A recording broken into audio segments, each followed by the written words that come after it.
Coming up on Tech News Weekly, it's me, Jason Howell, joined by Mikah Sargent. We've got a number of guests to talk about a whole lot of news this week. Xbox Series S and Series X actually got their price a few days ago.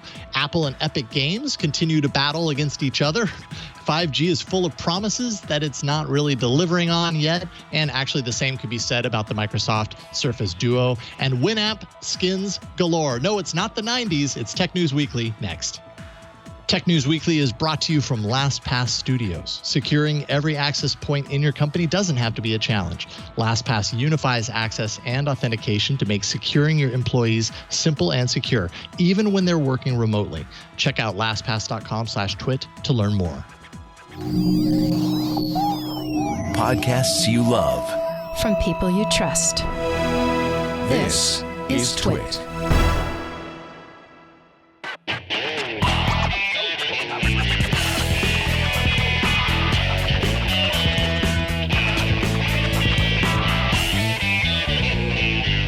This is Tech News Weekly, episode 150, recorded Thursday, September 10th, 2020. This episode of Tech News Weekly is brought to you by Wasabi Hot Cloud Storage. Think about moving your data storage to the cloud. Well, Wasabi is enterprise-class cloud storage at 1/5 the price of Amazon S3 and faster than the competition with no fees for egress or API requests and no complex storage tiers. Start a free trial at wasabi.com and enter code TWIT. And by ExpressVPN. ExpressVPN is the world's #1 rated VPN by CNET, Wired, and The Verge. For 3 extra months free with a 1-year package, go to expressvpn.com/TNW. And by LastPass. Let LastPass improve your employees' experience while safeguarding your business from cyber threats. LastPass is the #1 password manager. Visit lastpass.com/twit to find out how they can help you. Hello and welcome back to Tech News Weekly. This, of course, is the show where every week we talk to and about the people making and breaking the tech news. I am breaking the internet right now, but I promise you I'm here with you. I am Mikah Sargent. I'm Jason Howell. It kind of feels like an old-timey movie or like a lower frame rate and everything. It's Yeah, not bad. It's just stop different. motion. Yes. Stop motion Mikah. Yes, but Stop Motion Mikah is here, and he is very excited because even though I'm not a gamer at all, and I don't really understand games, I think that Microsoft's latest series of consoles is fascinating. And I think that some of the stuff that's going to be coming with it is also fascinating. And so I thought, if I'm excited about this, but I don't really understand it, what do I do? Well, of course, I talked to an expert. So we have the editorial director of GameSpot here, Rene Ramsay, to talk with us about this. Welcome to the show, Randy. Thank you for being here. No worries. Thank you for having me. Hi, Mikah. Hi, Jason. Hello. Hello. So let us start with what comes first, which is Microsoft Xbox announced 2 consoles, right? Can you kind of talk about the 2 consoles and what is different between the 2? Okay, so they basically confirmed the release dates and the prices for both their next generation consoles. So one is called the Microsoft Xbox Series X. The other one is the Xbox Series S. And essentially, if you look at the spec sheet, the top level spec sheet, they kind of look fairly much the same. You know, both of these things are promising, you know, next generation capabilities. So better graphics, faster speed, you know, 4K output. And really the 2 key differences here between the 2 models is price. The Series X is really the flagship model for Xbox. So this is the one that has all the bells and whistles on it. You know, this one comes in at $499. It can output native 4K, and it has a Blu-ray drive within it. The Series X is the model step down, which comes in at $299. It can output at 1440p. It's digital only, so it doesn't have a drive in it. And the form factors are also vastly different. So if you look at the Series X, it's more, looks like a black fridge, like a little black monolith, whereas the Series S is, you know, a little bit more streamlined. It's apparently 60% smaller than the Xbox Series X. And kind of, if you're looking at this picture right now, kind of looks like a turntable, you know, turned on its side. So yeah, that was the big news for this week because, you know, we've been waiting on the game side. We've been waiting for confirmation information about the release date and pricing for these things. It's kind of late in the game to come talk about these type of things, but obviously COVID's turned everything upside down. So it was great to finally hear that news. And really, this week was the first time that we officially found out about the Series S. Previously it was just all about the Series X and like the flagship model. And this week was when they talked about the Series S in full. Gotcha. So let's talk about that the console you say that is utterly and entirely digital. What then is the point of having a console that has a drive? What's the reason that someone would want to have a drive and have physical versions if you can do everything digitally, if that makes sense? And maybe I'm misunderstanding too. I mean, I'd love to know why that's a difference there. Yeah, I think there's a couple of key things there. I mean, obviously, positioning that Blu-ray drive, makes it the premium product for Xbox. But I think storage is another key factor in this. So, the Xbox Series X comes with a terabyte of storage. The S only comes with 512 gigs.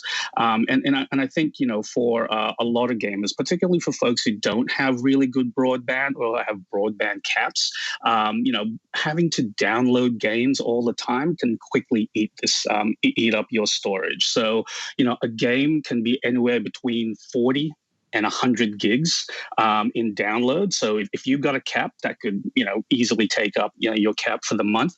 And then on top of that, games are constantly being updated, like every week with new patches and new updates.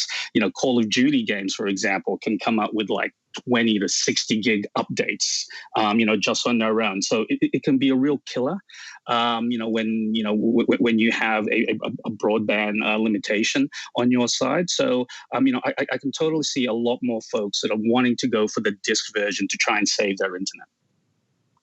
So along those lines, then, when you're talking about storage, 512, especially when you're talking next gen games, is going to go like that, for the most part. On my PS4, I can't remember how much storage I even have on there. I want to say it's like 250, somewhere around there. But I'm getting mostly digital, and I've definitely hit the limit where if I want to install a new game, I have to uninstall one or two previous games in order to make room for it. What about external storage to kind of alleviate this kind of storage pressure? Does it make sense to get the lesser spec'd device and then just buy an external hard drive or roll your own and plug it in? Is that going to be easy to do? Yeah, both consoles, like the SSDs in both consoles are proprietary, and there are it is expandable between like in both models of the Xbox. So Microsoft will be coming out with a branded 1 terabyte SSD expansion for these things, and you can also attach non SSD drives to it.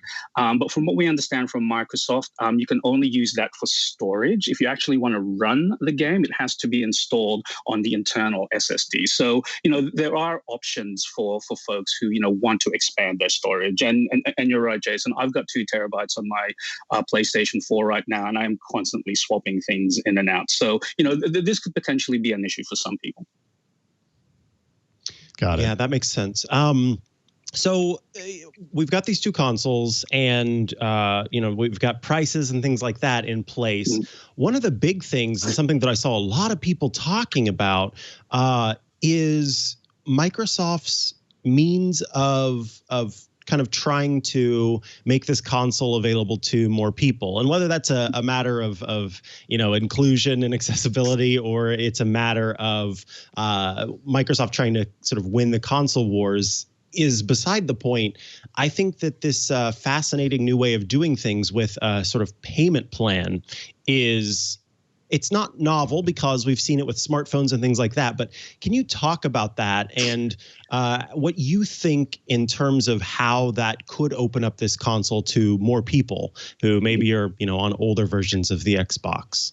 Yeah, and you're absolutely right. This is essentially the smartphone model, in which Xbox has this program called All Access that you can pay a monthly fee over 24 months that will spread the cost of the console. The smart thing that they're doing with that is actually including games. So Xbox will include, if you buy into All Access, it will include access to Game Pass, which is Xbox's all-you-can-eat game service. So it's sort of like Netflix. They have 100 games on there, and you can just basically, play any one of those as long as you're subscribed to the service. They've also bundled in EA Play, which is a separate company. So like EA Play on its own has 60 games.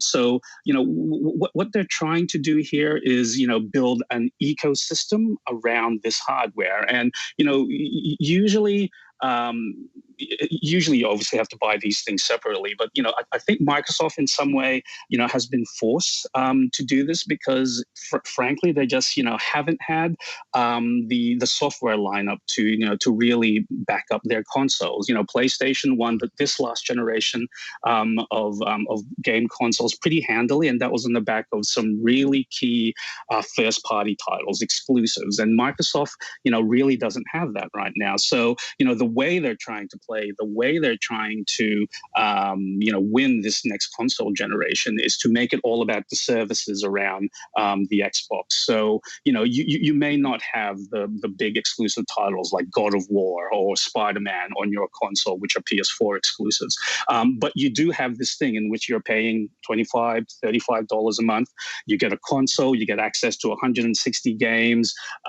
So they are really trying to make it a lot more appealing for folks who may have been had some hesitation jumping into this, because it's a much clearer proposition for a lot of folks to say, here's a box and here's all the games and this is your monthly fee. Now, when you're talking about the two consoles that Microsoft is offering, obviously very different price categories, but along with that, you've mentioned that kind of the technology inside is a little bit different. Mm-hmm. Where do you place, or what do you place higher in the hierarchy of what these two consoles offer? As far as, the lesser model, you get 60 frames per second, which is a pretty great upgrade. And I think a lot of people are going to be pretty happy with that in their gaming experience, but you don't get 4K necessarily. The upper end model, you get the 4K, but are most people going to be happy with the lower resolution, higher frame rate entry level console by comparison? What do you think? Yeah, I think that, previous experience of new console generations, I think early adopters always want to try and go for, like the best, like the best technology, the best sort of graphics, the best sound, the best everything. So I think, Microsoft, coming in right off the bat with a lower price model with slightly lower specs is actually a pretty smart move for them. Usually, like consoles, when they first come out, have a fairly high barrier to entry just because of the cost. So, $499 for the top line Xbox Series X isn't cheap. It's not cheap, especially around our economic times right now. So, if that was the only offering that they came out with, leading into the holiday season this year, I think that would put off a lot of people. So, like, coming in with with a lower model with slightly lower specs, I think will appeal to obviously like a much wider base. Like the fact that it doesn't quite pump out 4K. You don't have that Blu-ray drive in there. The drive is is slightly smaller. I think that will be a lot of people will be able to just overlook that, just to say that they were, there at the start of a new generation of consoles. Because for a lot of people, they usually have to wait a little bit, until the price goes down, until the software library goes up, but this allows people to jump in right on day one. That's important. Makes sense. Randy Ramsay, I want to thank you so much. Truly, wow, we've learned a lot today, and we do thank you for joining us.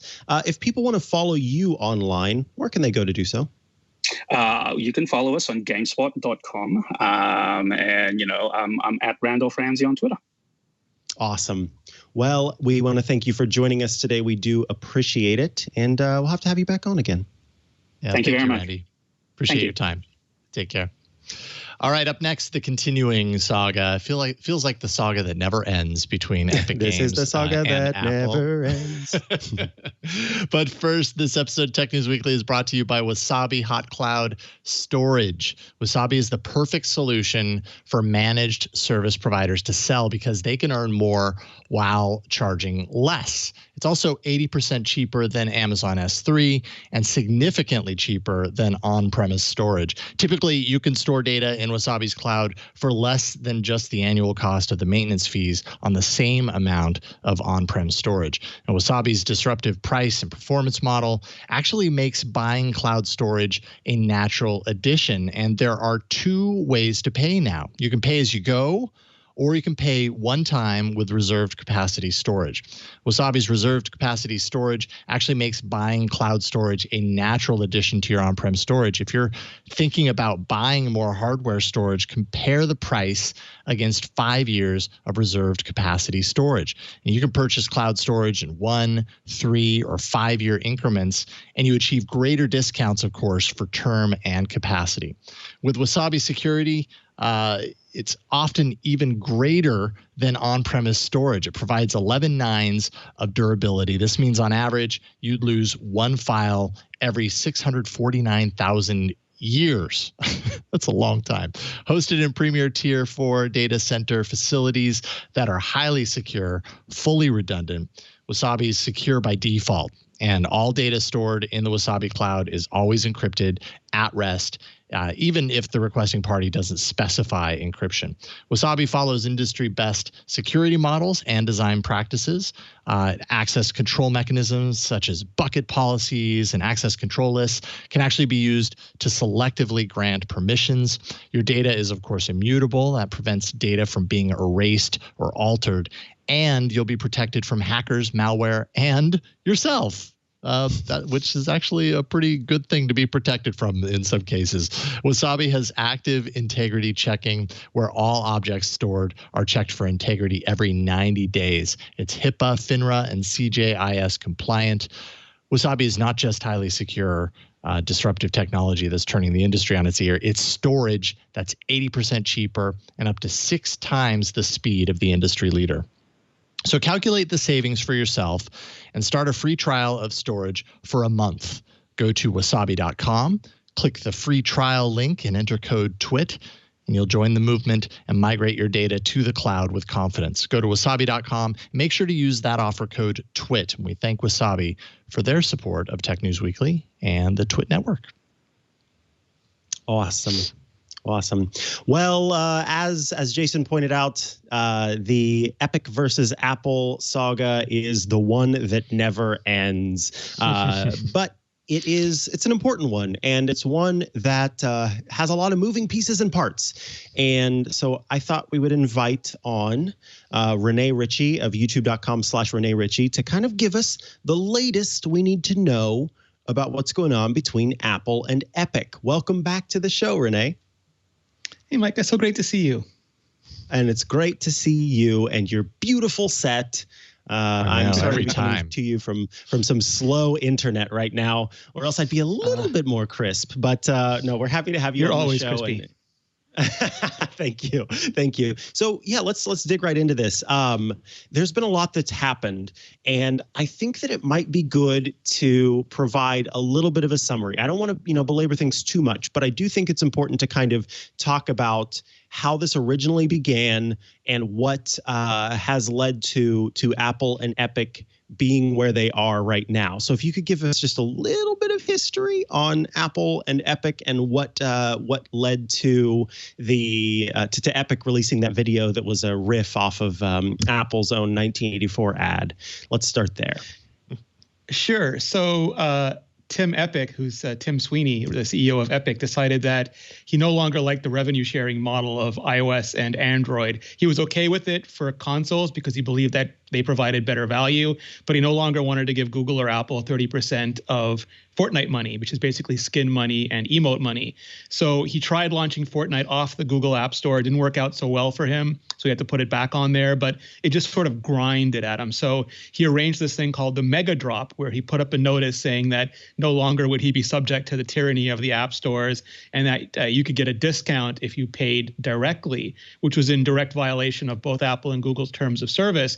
So they politely ejected him from the store, said, okay, bye-bye, you can go make Chrome apps now. And he didn't take that well, so he launched a lawsuit against both Apple and Google. On Google, you can still sideload and get it from the Samsung store and other places, but on Apple, it was just gone. And Apple gave them 14 days to sort of reverse course and put it back up, and they elected not to. So at the end of that time, their developer license was going to expire, and Apple was going to expire both Fortnite and the Epic Unreal Engine. So they filed for a temporary injunction. The judge said, no, that's not cool. You can't get rid of the Epic Engine, but it's totally fine to remove the developer account, at least for now, for Fortnite, and you can put it back on the store and you can keep suing Apple, but that's totally on you. And that didn't happen either. So over the last couple of weeks, Epic has now sued Apple for damages, saying that they make a lot of money off the App Store. They're being denied that money, which doesn't really look good because they're saying the App Stores have no value, but they're upset they're not making money from them. And at the same time, Apple has now filed for damages because of Epic violating the terms and conditions of the App Store.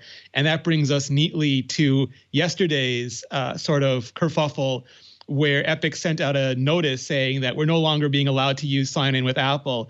And if you used a sign-in with Apple account, you're going to have to go and make an Epic account and give us your email address and create a new password, because Apple is, still not letting us do anything on the App Store. Yeah. So, I mean, okay, let's start with Apple kind of countersuing, or maybe suing in a different way. What is the... So Epic sues Apple, and then Apple says, listen, you breached your App Store contract, and that's actually an issue in and of itself. Do we have any kind of insight into, is this technically something that any developer could be subject to? If an independent developer makes a change on their app and it doesn't follow the App Store guidelines, could Apple technically sue that independent developer? Or is there something more to this that has caused this to be a bigger issue? Because I think that that's kind of where Epic is kind of trying to come across as if there's some small, woe is me, tiny company. The people's champ. Yeah, the people's champion, exactly. And we know different. But I think about, Russell Ivanovic, and I think, I suppose that's not as good an example anymore, but definitely James Thompson. James Thompson for, PCalc developer. He adds tokens that you can buy and circumvents Apple's in-app purchase system. Could Apple sue him for breach of contract? So I think there's like the theoretical and the practical examples there. And it's easy to look at, I'll just say like the easy answer is big corporate lawyers is where the difference lies. But, all of us agree to terms of service and user license agreements every day.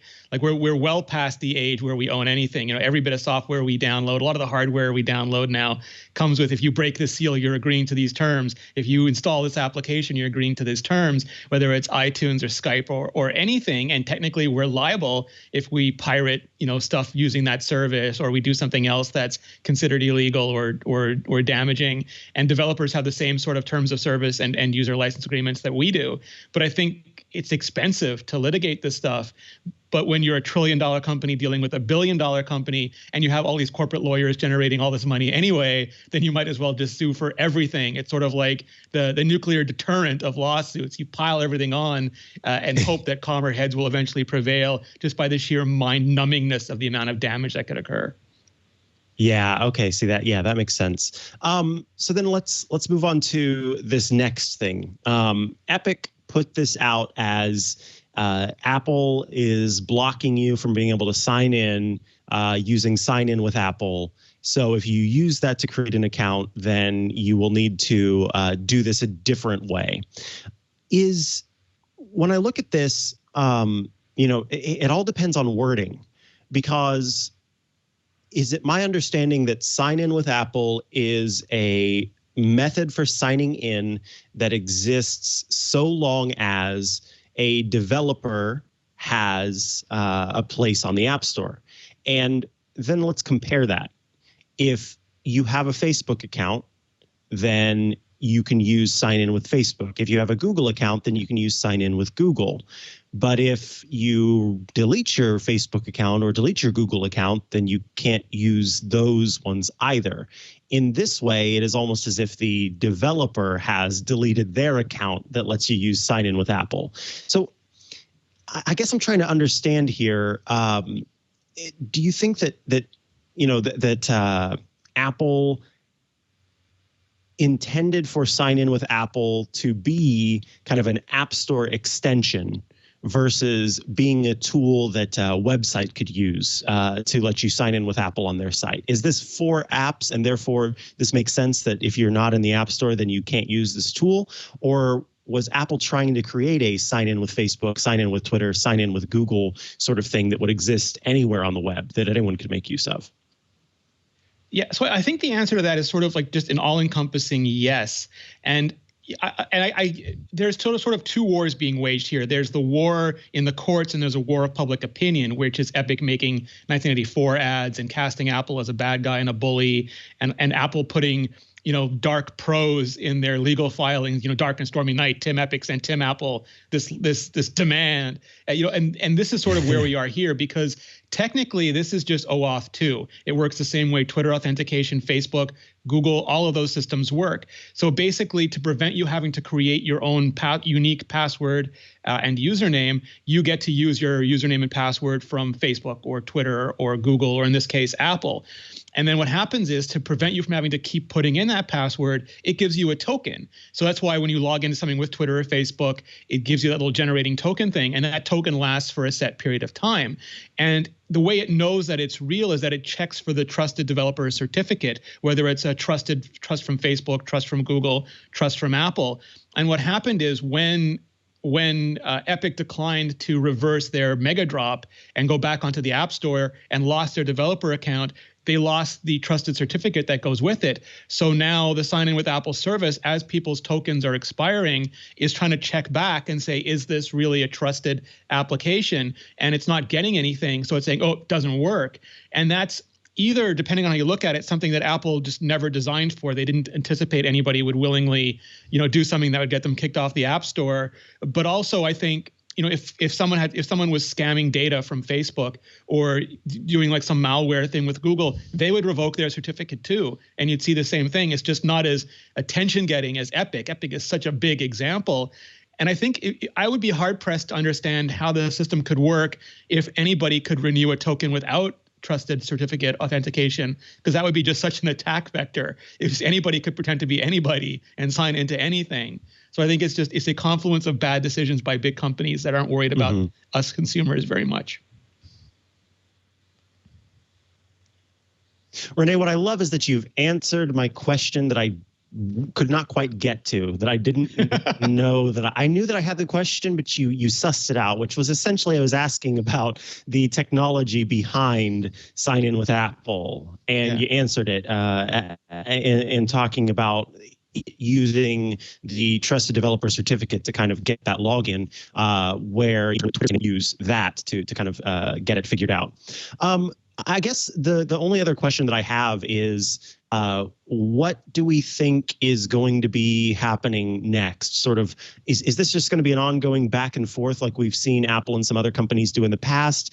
I know, it's hard to look through the crystal ball, especially right now because the sky is orange and everything is cloudy. But if we try to look through the crystal ball or read the tea leaves, as it were, what do we think is coming next in this disagreement?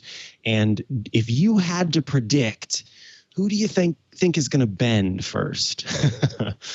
So, I mean, one thing I want to say is this isn't really the bad. There are a lot of problems with the App Store, serious problems. People like James Thompson and Russell Van Wyck have outlined them over and over again over the years. But Epic is sort of not the Batman that I want or need here, because they want to become the App Store. They want their App Store. They want their cake. They want to eat it too. They want to be the ones charging developers. They're a billion-dollar corporation, and I'm much more concerned about the indies. And so, like, I think Microsoft is 100% right about the streaming. They should allow Xbox streaming on the App Store. That's just dumb. But I find it hard to have sympathy for Epic, just given their history, which also includes sort of them giving in on the Play Store. And they just sort of fight for what they want, not necessarily the best interest of the customer, but the best interest of Epic. And they're a huge corporation. They should. But if I had my druthers, if I got to play God mode on this trial for a while, I would prefer it if Epic went back on the store, got rid of their mega drop, and just fought it out in court. That way, people who want to play Fortnite on their iPhone could play Fortnite on their iPhone while the companies slug it out. But right now, they're coming off, to me at least, as both victim-y and sort of callous about how they're treating the user base that they chose initially to go on the App Store and built up. I mean, nobody forced them to make an App Store version. They have versions they can make a version for whatever platform they want.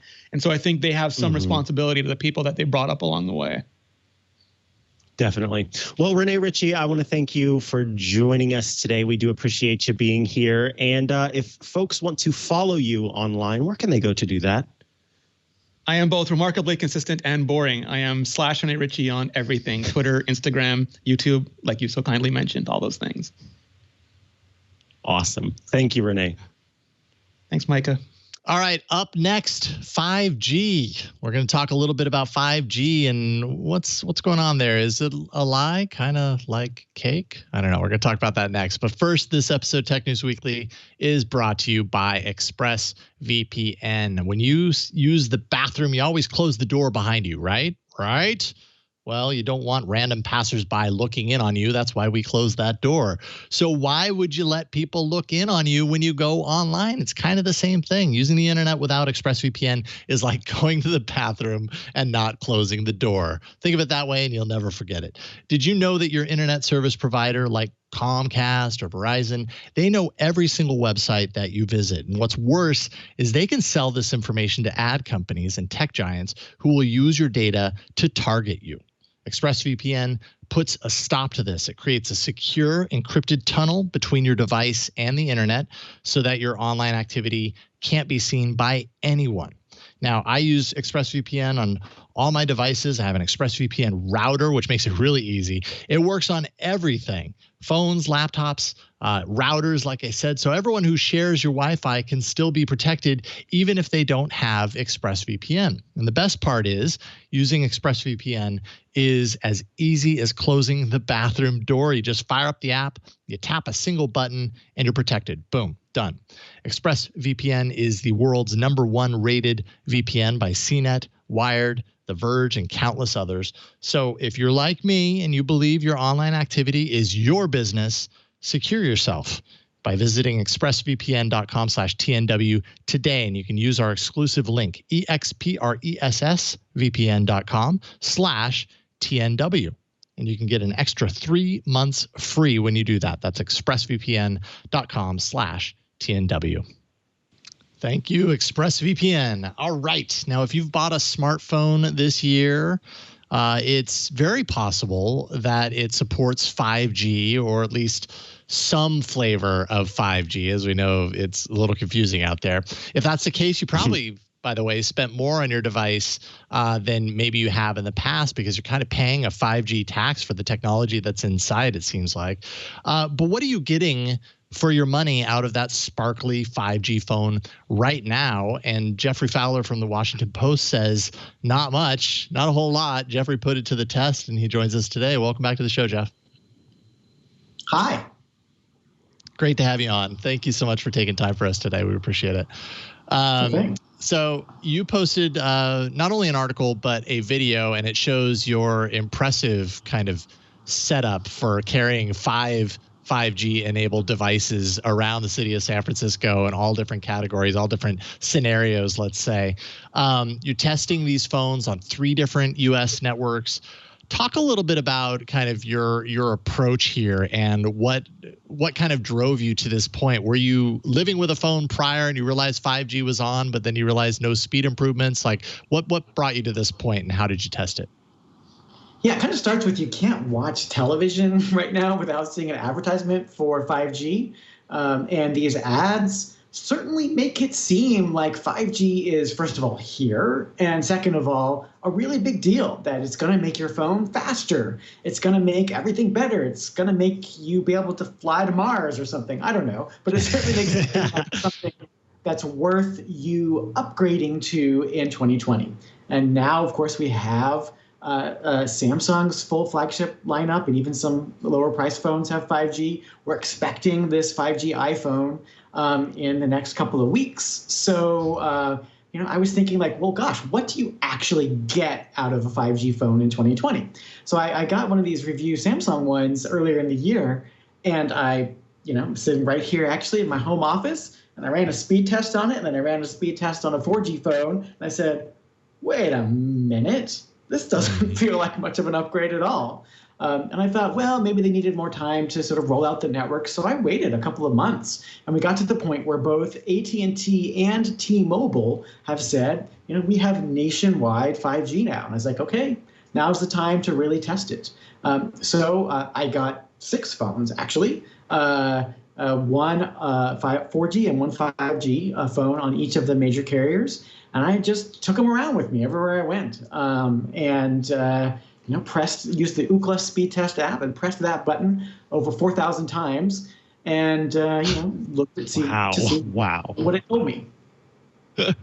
4,000 times. I would love to tabulate, because each of those times probably takes about 10 seconds at the minimum, 20 seconds at the max. Let's say just to test one time. I'd love to work out all the math there and see just how much time you spent. I'm a lot of fun at parties.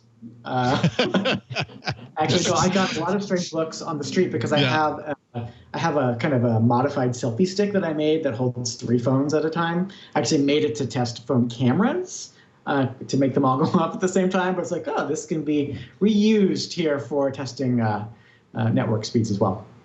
Yeah, do what you got to do. So I've noticed this as well. I got the Samsung Galaxy Note 20 Ultra, and before that, I actually had the S20 Ultra, which I believe was their first 5G phone, if I'm not mistaken, off the top of my head, Samsung's.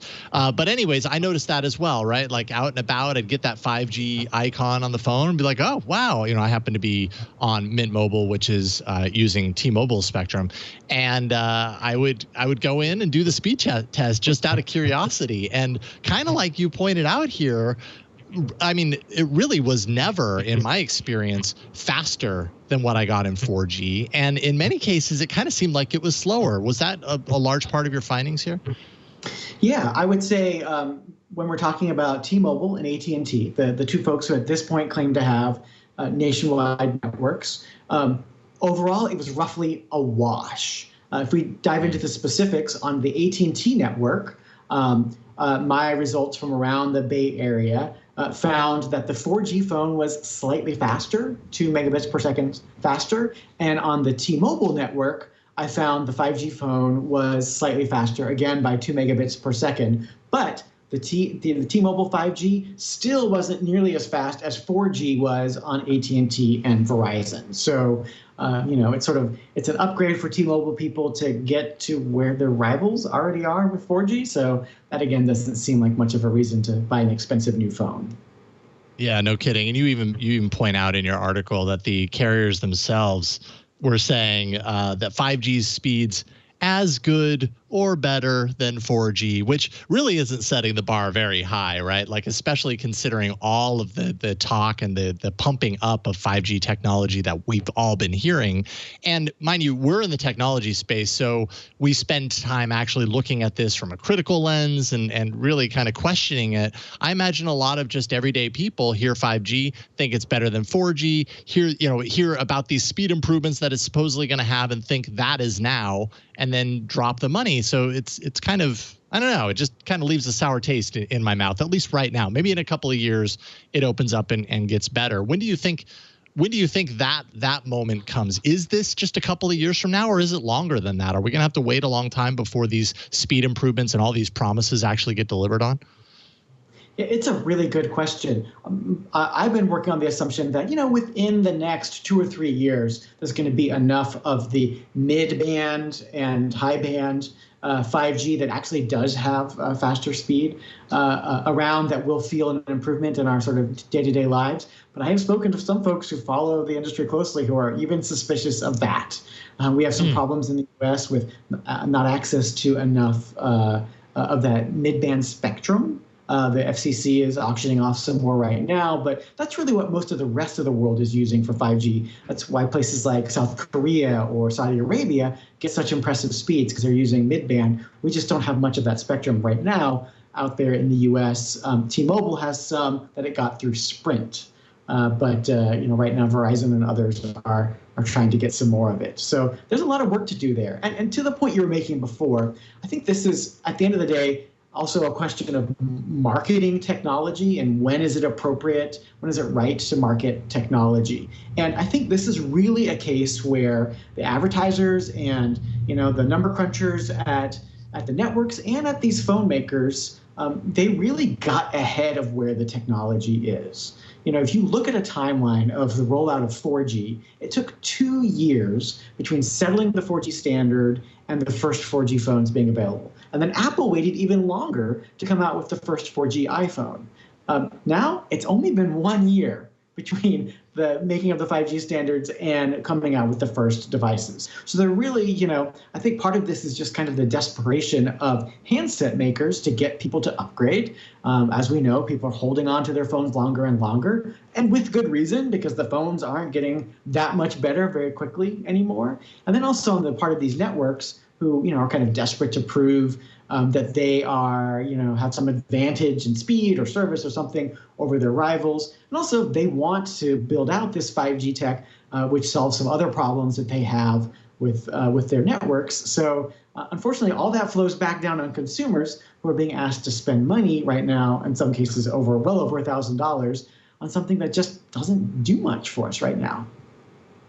Is there any risk to the carriers or to anyone involved in all of this in doing what you're talking about, in coming to market too early for this? Because I remember when 4G rolled out, and my first 4G device that I got that supported 4G early on was the HTC Thunderbolt on Verizon. Horrible battery life, partially because of the 4G connectivity. They just hadn't figured that part out yet. But I do remember getting that phone and firing it up and being blown away by how different the experience actually was using the internet and 4G versus 3G. I mean, it was miles different. And I knew at that point, all right, this is what it's all about. I will not be, this is the future, and these are the devices that I'll be getting going forward, 4G or bust. But you don't get that impression with 5G yet. Everybody's kind of being sold a bill of goods to get 5G, and then they're going to be disappointed. So what is the risk there, do you think? Yeah, I think it's a really good question. I mean, right now, 5G remains a topic that mostly, kind of geeks like you and me are talking about. We've got these special phones that take advantage of it. But when that first 5G iPhone comes out, all of a sudden that hits the mainstream in a really, really big way. And that is just around the corner. And, if depending on how Apple frames the 5G benefit of that device, and maybe Apple will just step way back from it, because maybe they realize the same thing, that it's going to make people, think there's something wrong with their device. Last thing Apple wants is a bunch of people returning their new phones. So I think it's going to be a very careful dance. I'm really interested to see how Apple frames it, because it definitely takes it into the mainstream in a way where people are not going to sort of forgive the network in the way that geeks will. Yeah, that's a really good point. I mean, when the next iPhone comes out and it does lean into 5G as a feature, you're right. By and large, people are going to get that device, and whether they understand anything about 5G or not, they're going to see that as a promise of some sort, some capacity, and expect a delivery on that promise and wonder why they're not getting it. Now, one thing you mentioned that's possible, and I ended up doing this at times with the Note 20 Ultra when I was using it, is that it is possible to go into the settings and turn off 5G. In other words, ramp it back and make it a 4G phone and tell it, hey, just don't even go to the 5G network, stay on 4G and stay, operate in 4G as needed. Anything wrong with doing that? Is that something that the iPhone offers? I'm not an iPhone person, so I don't know if they give you that explicit control, but would that be a solution? It might be. So we don't know what the iPhone's going to offer we haven't got our hands on 5G one yet. It certainly might be an option. It's something that I've heard recommended to some people who, like me, had trouble with the 5G devices in the places they spend their most time. But good Lord, what a terrible consumer experience to tell people they just upgraded their phone and need to go in and turn off the fancy new function just to get kind of basic use out of their device. I mean, but we have a problem, Houston. Yeah, exactly. If that's what you have to do to kind of like fix your device is to undo one of the major key selling points of the device, then something's wrong along the way. Yeah, and I do realize like the new iPhone is not out. We don't know whether they're going to offer that support. I do know, though, that in Android, it's very easy to do this, even going back to 2G if you really wanted to, which every once in a while, it's kind of funny to try that and see what you end up with and be like, wow, we used to, that used to be where we were. That's interesting. 2G, 3G, who would have known? But, maybe they offer that in iPhones now. And if so, that might be an indication as far as what to expect there. But I think overall, what I learned from kind of your experience and your excellent kind of walkthrough as far as the ups and downs of this whole saga is just that, once again, it's a wait and see sort of game. In the short term, we're going to be paying the 5G tax, and that's just because the smartphone makers, they want to make a little bit of money right now. They're not doing as good as they were a couple of years ago, but also the carriers want 5G capability in the market, in people's hands, whether it's working now or not, so that in the future, in a couple of years from now, it's working and people see those benefits immediately instead of having to start this all over again. That's just where we're at right now. So I appreciate you taking one for the team, though, and hitting the refresh on those speed tests 3,000 times. That's no small feat, Jeff. Really appreciate you doing that. I'm here to help. This is why we test things, and this is why it's important to have really independent reviews and independent journalism in this space, because we're talking about the world's largest companies with the world's largest marketing budgets, and sometimes you need to just, let's talk about the truth. Yeah, indeed. Geoffrey Fowler writes for the Washington Post, and we really appreciate you taking time out of your busy schedule to join us on this show, Jeff. Thank you so much. You bet. All right, we will talk to you soon. All right, up next, we have some stories of the week, but first, this episode of Tech News Weekly is brought to you by LastPass.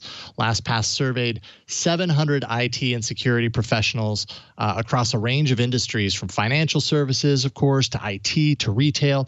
82% say their business has been exposed to a risk due to poor identity and access management. And thankfully, LastPass can help you manage identities and promote good security behaviors while your employees are remote. You want your employees to have secure password storage, of course. LastPass gives them their own vault for storing every app and web login that they use, and it's done beautifully. LastPass makes it easy and safe for employees to share logins while keeping access to corporate data safe. Single sign-on manages employee access in a centralized view, so IT always has insights into who has access to what and from where. Enterprise password management ensures oversight of shadow IT and enforceable policies across all password-protected accounts. You've got multi-factor authentication, which requires additional factors to further prove a user's identity, while the use of biometric and contextual factors makes the process just a piece of cake for employees. Employees always have their passwords with them. They can gain access from anywhere, no matter where they are working, from any device. Working remotely, it should add convenience, not extra layers of frustration. So you can rest easy knowing that your business is secure with LastPass using AES 256-bit encryption with PBKDF2 SHA 256 and salted hashes ensures complete security in the cloud. Your data is encrypted and decrypted at the device level, so the data inside of your vault is secret from everyone, including LastPass.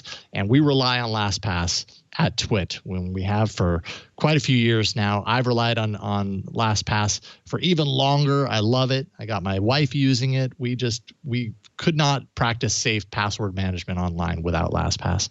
So LastPass is the #1 password manager. Let LastPass securely manage your user's identity, letting your employees work efficiently without making your business vulnerable to cyber threats. Go to lastpass.com/twit. That's lastpass.com/twit. All right, story of the week time. It's time for the stories of the week. There are lots of Surface Duo stories out there because the embargo has been lifted. And I wanted to talk about one that comes from my pal and regular guest on Tech News Weekly, Daniel Bader, over at Android Central. He wrote his Microsoft Surface Duo review, and the title of that review is Microsoft Surface Duo Review, Hot Mess. I like it. This is good title. I like it. I like it a lot. It's interesting, and it actually it's quite a good review because while it says hot mess and it kind of talks about that, what's interesting is that this is largely a software complaint. The hardware of the Surface Duo, which I've even noticed from the perspective of someone just kind of looking in from over the internet, kind of seeing different people talk about the Surface Duo. The hardware seems really good and really cool and really interesting. And I wanted to know kind of how Microsoft was going to use Android to implement the software. And it seems that it's kind of glitchy, kind of strange, and they haven't quite ironed it out yet and nailed it down. So I think I kind of expected this. And it seems to be the case with a lot of these multi-screen or foldy screen or double screen devices where the idea is interesting. Sometimes the execution is really good, but when it comes down to it, it's just a slab of glass and metals and whatever other materials until the software is loaded. And if the software isn't good, then it's not what you want. And so in Bader's review, he says it's got severe software bugs. The Bluetooth is terrible. The camera is, quote, very bad. And not many apps are currently optimized for doing the multi-screen called screen spanning. So I guess I'm not surprised by this, but it was worthwhile to kind of understand that you can have really beautiful hardware that seems to give you what you would want, seems to offer that promise of the technology that you're looking for. And if the software doesn't do it for you, then you end up with a device that ultimately is kind of hard to use. Yeah, and on a different form factor, I mean, that's such a key point in all of this is how does the software integrate with this? And I don't think, I don't know that Android is entirely to blame in and of itself. Samsung's able to do some pretty great things with the foldable design. People who have used the latest foldables by Samsung are saying that the software is working really well for them. So I'm really curious to ever get my hands on one of these to play around with it and see, like, is this a Microsoft thing? Is it Android? It's probably a little bit of both. But yeah, software being buggy on a device like this is one thing that I was really kind of hesitant about a device like this for, because I've seen it before and I've seen it on Android. And so I haven't seen enough here to think that it's changed a lot. It does seem like the reviews are pretty consistent, right? They say it's a solution to a problem that may not exist. The software, of course, is buggy. Could have used more time in development, which that very well may be the case, although it feels like it's been in development for quite a while. But many of the reviews that I read and saw say that they're hopeful that the next iteration is going to be awesome because there's a lot to like here. I think just at the end of the day, what it comes down to is software app support if developers aren't getting on board. And by the way, they didn't really get on board very well when Android tablets were a thing. Now they're hardly a thing. But I mean, there was not very good app developer support for tablets. And that was kind of a thing for a while. Like there was plenty of reason for them to get involved and to do that. And just in the end, it didn't really help things. So if that's the case, I wonder how it's going to apply to devices like this that are, in the foldable space in mobile smartphones right now. Talk about fragmentation as a word. There's all different types of foldables. How do developers even approach all of these different configurations? I don't even know how you do that, perfectly, if it's even possible. Yeah, so I don't know. I find this all fascinating, and I hope that we continue to see improvements on this technology. And version 2 will likely be better than version 1. But until then, I'm keeping my eyes out because I think this is all fun at the very least. It's trying new things, and new things can be stressful, but they can also be a lot of fun.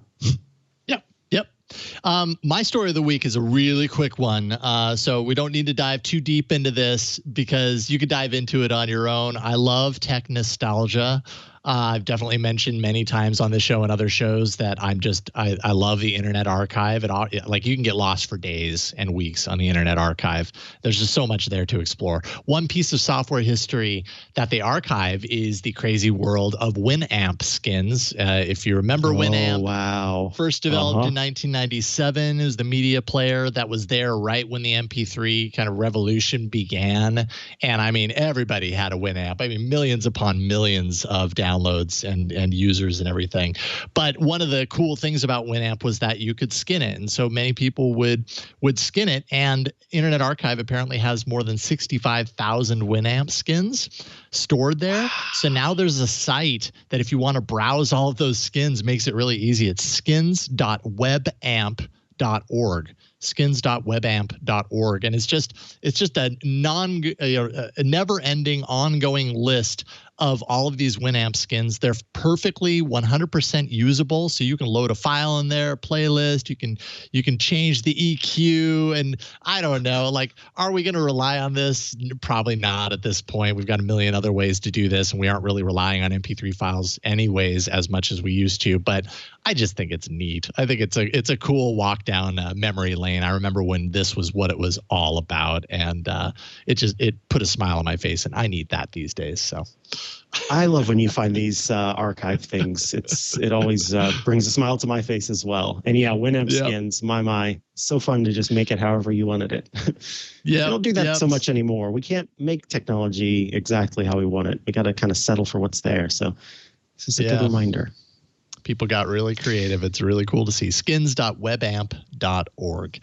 And that is it for this episode of Tech News Weekly. We appreciate you watching and listening each and every week. We publish the show every Thursday at twit.tv/TNW. So go there, subscribe, and you won't miss a single episode. You can, of course, be a part of the show by emailing us. It's tnw@twit.tv. And, of course, follow us on social media. That's @twit on Twitter, @twit.tv on Instagram, @TwitTalk on TikTok. And if you want to tweet at me, I'm @Mikah Sargent. Of course, you can check out my other show, Hands on iOS. I'll have an episode out later today, courtesy of John Ashley. And this one is about the Reminders app. I went in depth with the Notes app for iOS. Today, I'm going in depth with the Reminders app for iOS. What about you, Jason? Nice. I'm @Jason Howell on Twitter, and go check out Hands on Android if you like Android things, twit.tv/HOA. This morning, I published a full review of Android 11 that released earlier this week. So if you want to see my thoughts, some of the major features and things to look out for, twit.tv/HOA. Subscribe, and big thanks to John Ashley for editing that together. It was kind of a late deal getting him the media this week, so I'm sure I put him through a crunch, and I apologize about that, but it's up, and thank you. And thanks to you for watching and listening, everybody at the studio that helps out, John, of course, Burke, and you all for, if you weren't subscribing, watching, and listening, we wouldn't have a show. So we appreciate you, and we'll see you next time on Tech News Weekly. Bye, everybody. Goodbye.